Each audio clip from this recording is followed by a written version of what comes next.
எல்லாமே வித்தியாசமா தான் இருக்கு தம்பி. என்னமோ இந்த 2025 இந்த ஜாதகம்லாம் சொல்றாங்களே, அந்த மாதிரி இருக்குது எனக்குமே. வித்தியாசமா. கதவு தட்டுற எல்லாருமே வித்தியாசமான கேஸ் தான் குடுக்குறாங்க அப்படிங்கிறீங்களா? அதாவது இந்த டைவர்ஸ் அப்படிங்கிற ஒரு விஷயம் நடந்துகிட்டே இருக்கு இல்லையா? இது வந்து இந்த நான் சொல்றது 1993 வந்து ஒரு கோர்ட் நான் பார்த்தேன். இன்னைக்கு வந்து 8 கோர்ட் பார்க்குறேன். அப்போ அப்போ இருந்து வர டிவோர்ஸ் கேஸஸ். அதுக்கு முன்னாடி நடந்த டிவோர்ஸ் எல்லாம் நடக்கலையான்னு கேட்காதீங்க. நடந்தது.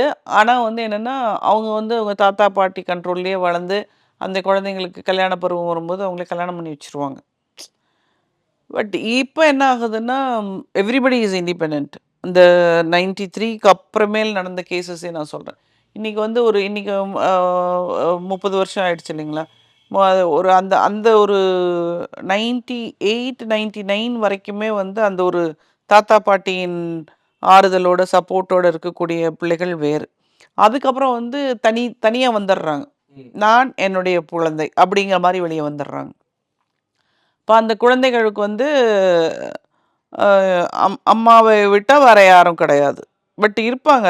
ரிலேஷன்ஸ் இருப்பாங்க. பட் அது என்ன ஆகும்னா, உங்களுக்கு ம் அந்த ரொம்ப க்ளோஸாவும் இருக்க மாட்டாங்க. இதுவாவும் இருக்க மாட்டாங்க.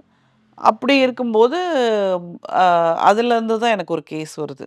கேஸ் குடுத்தது அம்மா கிடையாது. ஓகே. குழந்தை. அ அப்படின்னு நினைக்கிறீங்களா? அதுவும் இல்லையா? அதுவும் இல்ல. ஓகே. பொண்ணுடைய அப்பா. தட் இஸ் அந்த அவருடைய கணவர். என்னன்னா, என் பொண்ணு வந்து ஒரு பையன விரும்புது.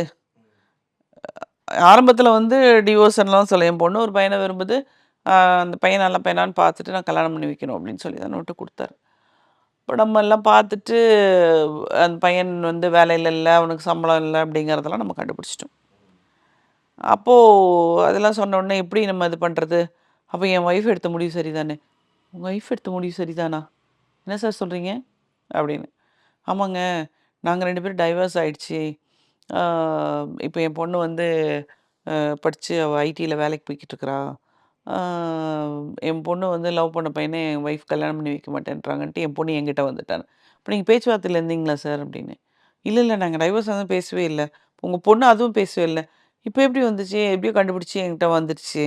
வந்து என்கிட்ட எனக்கு நீங்க கல்யாணம் பண்ணி வைங்கப்பான்னு சொல்லுது.